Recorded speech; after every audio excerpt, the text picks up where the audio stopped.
नमस्कार. मी Pragya Mhetre, Sangli media communication व माय T V channel प्रस्तुत लेखनी माझी या कार्यक्रमामध्ये आपल्या सर्वांचं सहर्ष स्वागत.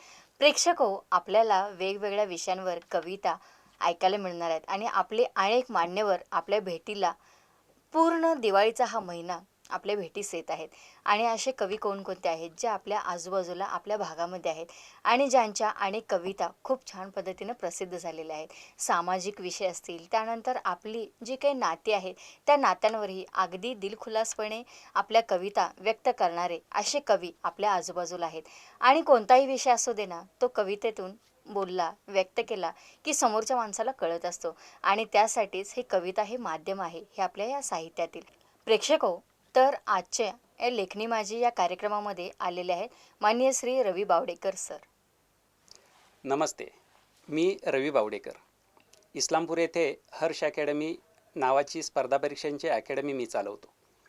गेली 20 वर्ष वेगवेगळ्या विषयांवर कविता लिहितो आणि संपूर्ण महाराष्ट्रात वेगवेगळ्या कवी संमेलनामध्ये मी सहभाग नोंदवलेला आहे. नमस्कार सर. मी प्रज्ञा म्हेत्रे, सांगली मीडिया कम्युनिकेशन व माय टी व्ही चॅनल प्रस्तुत लेखनी माझी या कार्यक्रमामध्ये आपलं सर सहर्ष स्वागत. धन्यवाद. आपण बऱ्याचशाच कवी संमेलनमध्ये सहभागी असता. संपूर्ण महाराष्ट्रामध्ये वेगवेगळ्या संमेलनामध्ये वेगवेगळ्या विषयांवरती आपण कविता वाचन करता. तर आपल्याला एक ॲक्सिडेंट हवा आहे ही जी आपली कविता आहे याचा अनुषंगाने म्हणजे हा जो विषय तुम्ही हाताळलेला आहे तर तो नेमका कोणत्या स्वरूपात आहे हे आमच्या प्रेक्षकांना नक्की जाणून घ्यायला आवडेल. ओके. एक ॲक्सिडेंट हवा आहे ही कविता लिहिताना त्या पाठीमागं मी 3 पिढ्या डोळ्यांसमोर ठेवलेल्या होत्या. मी माझ्या लहान मुलाकडे बघताना हा मुलगा पुढं जाऊन मला काय प्रश्न विचारू शकतो याचा मी एक अंदाज माझ्या वडिलांना कोणता प्रश्न विचारला होता यावरून मी बांधला आणि मग त्या मुलाला मी काय उत्तर देऊ शकतो ते उत्तर या कवितेमध्ये मांडण्याचा मी प्रयत्न केला आहे. तर मी माझी एक ॲक्सिडेंट हवा आहे ही कविता आपल्यासमोर सादर करतो. माझ्या लाडक्या बाळा, तुझी मखमली नाजूक पावलं मातीवर पडताना आणि तुझं रेशमी जावळ वाऱ्यावर उडताना जगातला सर्वात सुखी मीच असतो तुझं मनमोहक निर्मळ हसणं बघताना. तुझा माझ्या गालावरचा पा स्वर्गातील अमृताहून गोड आणि मी रागवल्यानंतर तुझे गोबरे गाल फुगरे करून पुन्हा माझ्याकडे झेपवणं सुंदर सुंदर अजोड. पण लेकरा ध्यानात ठेव ही गोष्ट, आयुष्य एवढं सहज सुंदर कधीच नव्हतं, कधीच नसतं. तू पडलास आणि रडलास की इथं काळजाला घरं पडतात, एकापाठी एक सपासप ओरखडे आणि चरे पडतात. म्हणून म्हणतो आईबाप होणं कधीच नसतं सोपं गड्या, मुलांना जगवताना जितेपणीच भोगाव्या लागतात चितेवरच्या उड्या. हे आत्ता सारं कळतंय मला, हे आत्ता सारं कळतंय मला, पण मागं मी सुद्धा एकदा चुकलो होतो. सुरकुतलेला माझा बा अन आई मला म्हणाली तेव्हा, तुला फुलासारखं तळ हातावरच्या फोडासारखं जपलं, दिसन रात एक करून काळीज आमचं तुझ्यासाठी खपलं. मी शिकून शहाणा झालेला हसलो आणि म्हटलं होतं सब झूठ. माझा जन्म म्हणजे तुम्हा दोघांचा फिजिकल ॲक्सिडेंट होता आणि त्याची नुकसान भरपाई म्हणून तुम्ही मला लहानाचा मोठा केला होता. त्यांचं काळीज, माझ्या शब्दानं त्यांचं काळीज तीळ तीळ तुटलं होतं, टाकेही घालता येणार नाहीत एवढं फाटलं होतं. म्हणून लेका तुला सांगतो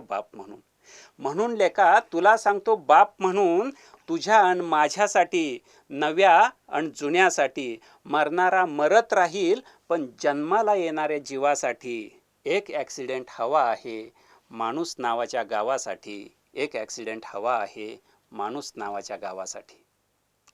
सर, आपण एक कविता जी तुमची खूप प्रसिद्ध आहे, थोडं खरं थोडं बरं, म्हणजे तुम्ही मीडियाला खूप प्राधान्य दिलेलं आहे. कारण कसं होतं, मीडिया म्हटले की चांगले प्रतिष्ठित लोक, त्यानंतर वेगवेगळ्या नावाजलेल्या गोष्टींना प्राधान्य देत असतं. पण हे मीडिया म्हणजे नेमकं काय आणि त्यातून अगदी खोलवर म्हणजे मानवी जीवन काय आहे, प्रत्येकाच्या घरात समस्या काय आहेत, याला उत्तर देणारी एक कविता आहे. तर ती सुद्धा आमच्या प्रेक्षकांना नक्की ऐकायला आवडेल. ठीक आहे. या कवितेबद्दल मला असं वाटत होतं की मीडिया फक्त चांगल्या आणि चकचकीत गोष्टींना सातत्यानं समोर आणत असतं. हं. पण कधी-कधी म्हणजे अगदी आजच्याच कार्यक्रमाचा हां. आपण विषय घेऊयात, की सर्वसामान्य लोकांची अगदी बारीक-सारीक दुखणीसुद्धा या मीडियाच्या मार्फत लोकांच्या समोर हं, जाऊ हं. शकतात. आणि म्हणून मी त्याच आशयाची थोडं खरं थोडं बरं ही हं. कविता आपल्यासमोर सादर करतो. प्रेझेंटेशन उत्तम असेल तरच दाद मिळते असं ऐकलं होतं कुठेतरी. प्रेझेंटेशन उत्तम असेल तरच दाद मिळते असं ऐकलं होतं कुठेतरी, आणि जे प्रेझेंट करणार त्याचा दर्जाही उच्चच हवा अशी पुस्तीही भरजरी.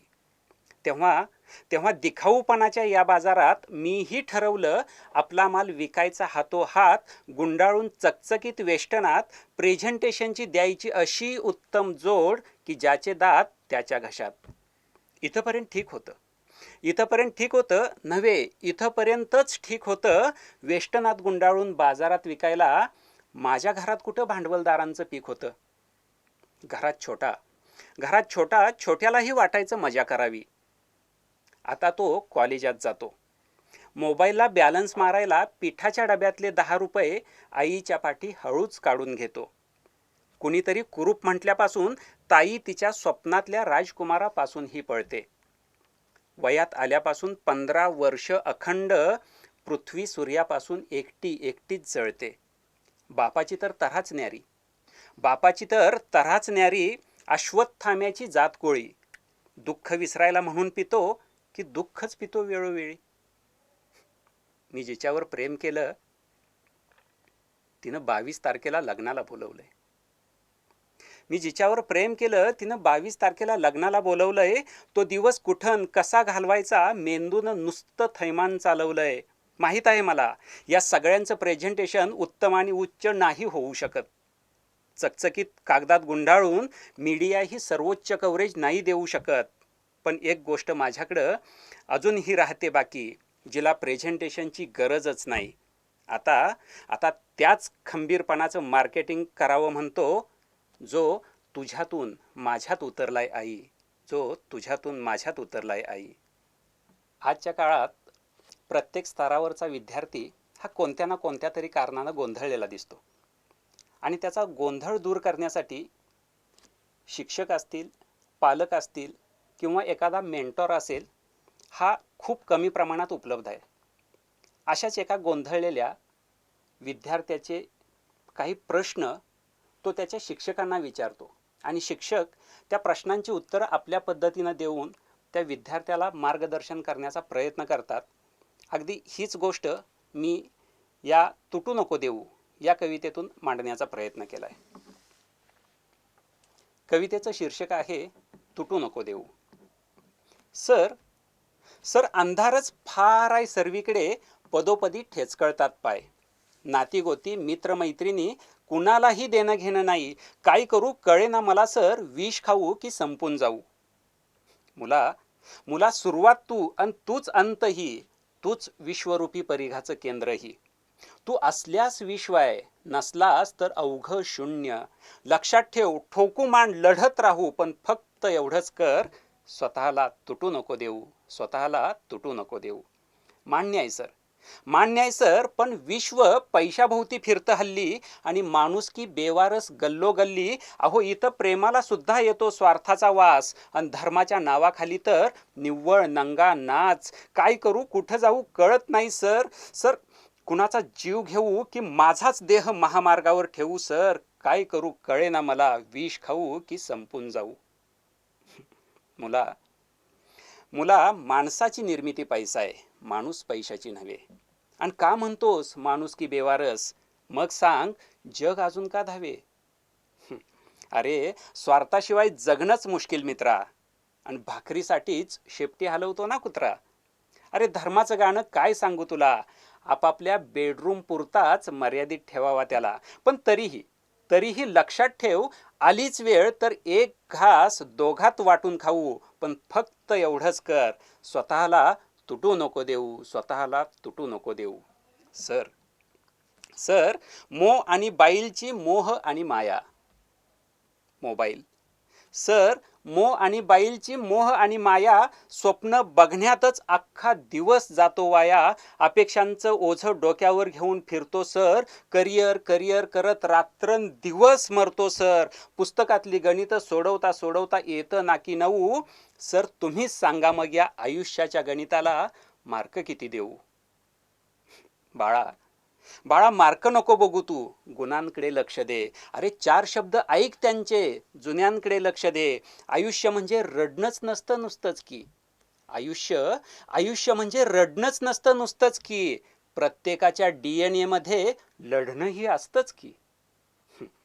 अरे जन्मायच्या आधीच तू जिंकला होतास गर्भात. जन्मायच्या आधीच तू जिंकला होतास गर्भात आणि संघर्षाचं धड गिरवायला शिकलास तिथल्याच वर्गात. सांग मला, आईच्या रक्तात कधी पराभव लिहिलेला असतो का? आणि तिच्या अंगावरच्या दुधाचा घास सांग कधी नसतो का? अरे आयुष्याचं नावच मुला जबरदस्त फाईट आहे. आयुष्याचं नावच मुला जबरदस्त फाईट आहे. उठ गाड्या, तोड बेड्या, बघ वातावरण टाईट आहे. अरे निगेटिव्हच्या छाताडावरती नाच आता कचा कचा आणि ओरडून सांग साऱ्या जगाला, तू आहेस तुझ्याच बाचा. शेवटी एवढंच सांगतो तुला, बिखरलेल्या गोष्टींना किंमत नसते भाऊ. बिखरलेल्या गोष्टींना किंमत नसते भाऊ. म्हणून फक्त एवढंच कर, स्वतःला तुटू नको देऊ. प्रेक्षको, ऐकलेत आपण कविता किती छान पद्धतीनं सुरू आहेत आणि अजूनही बऱ्याचशाच कविता आपण रवी बावडेकर सरांच्या ऐकायच्या आहेत. तत्पूर्वी घेऊया एक छोटीशी विश्रांती आणि तुम्ही पाहत राहा फक्त आणि फक्त सांगली मीडिया माय TV चॅनल.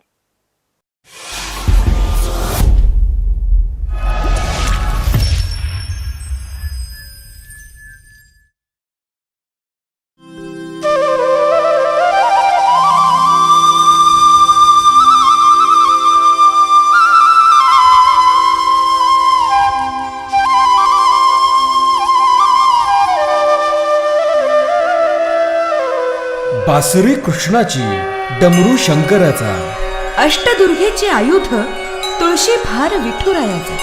मनामनात भक्ती वसते कुलदैवताच्या व्रतांची. नाही गरज आता जाऊन दर्शन घेण्याची. घरी बसून सारे देव येतील समोर साक्षात. SMC लाईव्ह दर्शन चॅनल लावा, रंगा भक्ती रसात.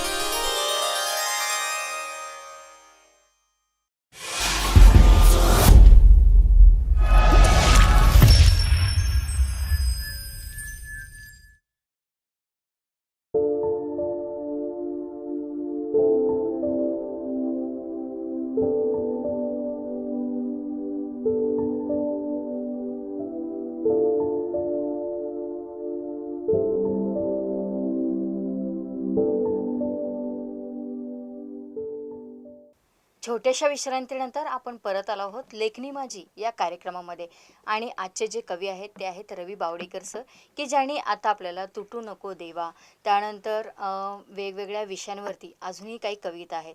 तर सर आता मला असं एक विचारावंसं वाटतं की संतुलन म्हणजे जगाचं जे काही संतुलन आहे तर ते संतुलन कशा पद्धतीनं असतं याविषयी आपली कोणती कविता आहे का? संतुलन. मी बऱ्याचदा विचार करतो की हे जग अजून चाललेलं आहे तर ते कशामुळं चाललेलं आहे आणि अजून नष्ट झालं नाही तर ते का झालं नाही. आणि या चिंतनातून जन्माला आलेली ही कविता संतुलन. तर सातत्यानं मला असं वाटतं की जगात जशा चांगल्या गोष्टी आहेत तशाच वाईट आहेत. चांगली माणसं जेवढी आहेत तेवढीच वाईट आहेत. त्यामुळे जग हे नेहमी संतुलित राहतं. मी कोणतीही बाजू घेतली तरी जग हे कायम संतुलित राहतं. या चिंतनातून आलेली ही कविता संतुलन. तिथूनच सुख जन्मा आलं जिथून आलं दुःख मित्रा. तिथूनच सुख जन्मा आलं जिथून आलं दुःख मित्रा. कर्तव्यही येतच वाट्याला जेव्हा मागतोस हक्क मित्रा. असणारच आहे नशिबी वारा पाऊस थंडी बिंडी. घे लिहून टाक फाडून ठेव जपून ऊब मित्रा. रडणं रडच फोड मडकं लाव चांगलं तोड सडकं. ती तुझी तू परक्याचा तुझं कोण सांग मित्रा. जन्म होता मृत्यू असेलच, जन्म होता मृत्यू असेलच, कितीही महान तरी फसेलच, खेळाचा डाव मांडलेला, सोड उद्याची फिक्र मित्रा.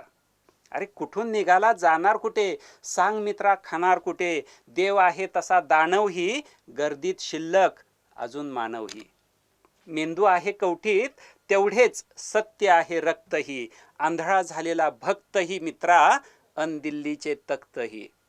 काही बाही कधीमधी वर खाली चांगलं घडतंच रे भोवताली, काही बाही कधीमधी वर खाली चांगलं घडतंच रे भोवताली, वाईट ही त्याचाच भाऊ मित्रा, आई दोघांना एकत्रच व्याली.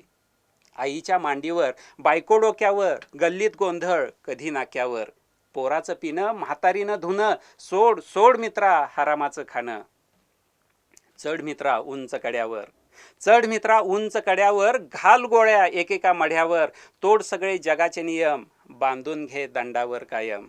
उधळून ये लाव्हारस होऊन, उधळून ये लाव्हारस होऊन, तिच्या अंगावर खेळ पलंगावर, विस्कटून जग दोन ध्रुवांवर, वाहत जा जलतरंगांवर.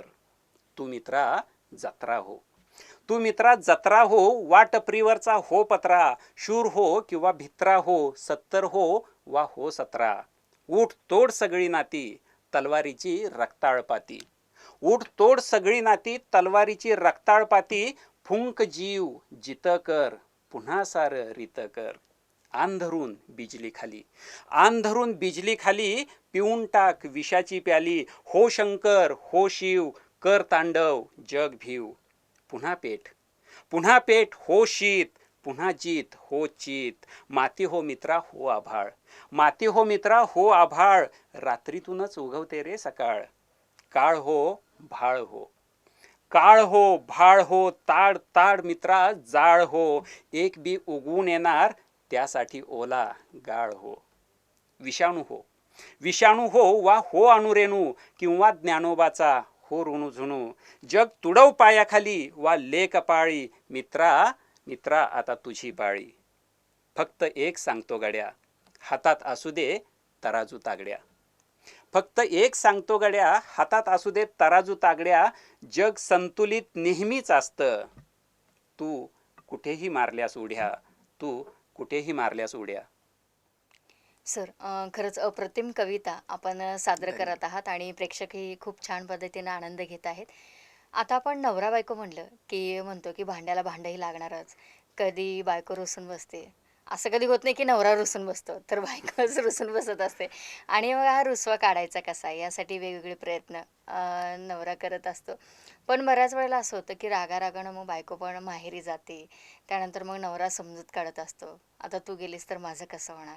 म्हणजे या अनुषंगाने अशा काही कविता आपण लिहिलेल्या आहेत का, आणि लिहिली असतील तर ती कोणती आहे? हो मॅडम, अशा बऱ्याचशा कविता आहेत, पण त्यातली माझी आवडती एक कविता आहे, ती म्हणजे माझ्याशिवाय तुलाही. हं, ही कविता लिहिताना एक महत्त्वाचं सूत्र या कवितेच्या पाठीमागं आहे, ते म्हणजे तुमचं जर एकमेकांवर खरंच प्रेम असेल हं, तर जग उलथंपालथं झालं किंवा तुमच्यामध्ये कितीही भांडणं झाली तरी पुन्हा तुम्ही दोघं एकत्र येताच. हं, हं. आणि हे सूत्र या कवितेमध्ये ठेवून मी ही कविता लिहिलेली आहे. कवितेचं शीर्षक आहे माझ्याशिवाय तुलाही. तू जाते म्हणालीस डोळ्यात डोळे घालून, तू जाते म्हणालीस डोळ्यात डोळे घालून, मीही जा म्हटलं काळीज उभं सोलून. तसं काळीज उभं सोललेलं कुणालाच कधी दिसत नाही, तसं काळीज उभं सोललेलं कुणालाच कधी दिसत नाही. नाही म्हटलं तरी ते रुसत नाही, ते एक बरं असतं, आतल्या आत खरं असतं. काळजाचं दुखणं असूनही सगळ्यांनाच ते प्यारं असतं. तरीही तरीही तू जाते म्हणालीस, तुला माहिती आहे तू नसलीस अवतीभोवती की मी बेचैन बेभान. तरीही तू जाते म्हणालीस, एक आठवडाभर येणार नाही, जमलंच तर फोन करेन पण जमेल असं वाटत नाही. याचं लग्न तिचं लग्न, लग्नात थोडं मिरवून घेते, झालं शक्य आधीमध्ये तर यात तुझी करवून घेते, पण मी जाते. स्वार्थीमन स्वार्थीमन हवं तर, पण थांब, लग्नात कुणाच्या जाऊ नकोस, नजरेत कुणाच्या येऊ नकोस, माझ्या सोबत राहा सतत, पाण्यासारखी धावू नकोस. तरीही तू जातेस धडधडणाऱ्या रेल्वेसारखी, तरीही तू जातेस धडधडणाऱ्या रेल्वेसारखी आणि मी व्याकुळ तडपडणाऱ्या माशासारखा. तरीही तू जातेस.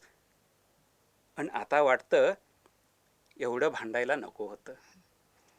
आता वाटतं एवढं भांडायला नको होतं. उतू गेलं तरी सांडायला नको होतं. आता थोडं आवरून घेईन. आता थोडं आवरून घेईन. तुला थोडं, मला थोडं, थोडं थोडं सावरून घेईन. पण तू तर निघून गेलेली आणि माझी पापणी पापणी ओली झालेली. भरून आलेल्या पापणीमध्ये सांग तुला मी कुठं शोधू, कसा शोधू. परत ये तुझ्याविन मी अधू. कळलं नाही कसं झालं काय. कळलं नाही कसं झालं काय. भरून आलेल्या पापणीवरती फुलपाखराचे 2 पंख 2 पाय. माझ्याशिवाय तुलाही सांग बरं राहुलं नाही. खरंच सर, म्हणजे नवरा बायकोचं नातं कसं असतं आणि त्यांचं प्रेम जीवापाड किती असतं आणि किती जरी वरवरून जरी भांडलो तरी काळजातनं आपलं प्रेम हे व्यक्त होतच असतं. हे आपल्या या कवितेतून आमच्या प्रेक्षकांना सुद्धा खूप छान वाटली असेल ही कविता. आणि आज तुम्ही स्टुडिओमध्ये आला आणि अनेक वेगवेगळ्या विषयांवरती आपण आपल्या कविता सादर केल्या. त्याबद्दल सांगली मीडिया कम्युनिकेशन YTV चॅनलतर्फे धन्यवाद देते आणि पुढील वाटचालीसाठी आपणाला हार्दिक शुभेच्छा सर. धन्यवाद मॅडम, धन्यवाद. आज मला इथं सांगली मीडिया MyTV या चॅनेलनं माझ्या कविता वेगवेगळ्या विषयांवरच्या इथं सादर करण्याची संधी दिली. त्याबद्दल मी सांगली मीडिया MyTV या चॅनेलचा मनःपूर्वक आभारी आहे. धन्यवाद. प्रेक्षको, आत्ताच आपण लेखनी माझी या कार्यक्रमाअंतर्गत श्री रवी बावडेकर जे कवी आहेत त्यांच्या वेगवेगळ्या धाटणीच्या कविता आपल्याला ऐकायला मिळाल्या आणि याचं प्रक्षेपण सांगली मीडिया आणि MyTV चॅनल करतं. आणि आता या कविता वेगवेगळ्या विषयांवरती तर झाल्या. विद्यार्थी, त्यानंतर शिक्षक, नंतर नवरा बायकोचं भांडण कसं असतं, त्यानंतर मीडियाला कोणत्या गोष्टीची प्रसिद्धी हवी असते. पण अगदी आपण प्रत्येक कुटुंबामध्ये अगदी झाकून बघितलं तर वेगवेगळ्या किती समस्या आहेत ह्यासुद्धा सादर करण्याचं काम आपल्या या मीडियानंच केलेलं आहे. म्हणजेच अर्थात आपल्या या सांगली मीडिया MyTV चॅनलने. तर असे वेगवेगळ्या कवी कवयित्रींना घेऊन येते मी पुढील भागामध्ये. तोपर्यंत नमस्कार.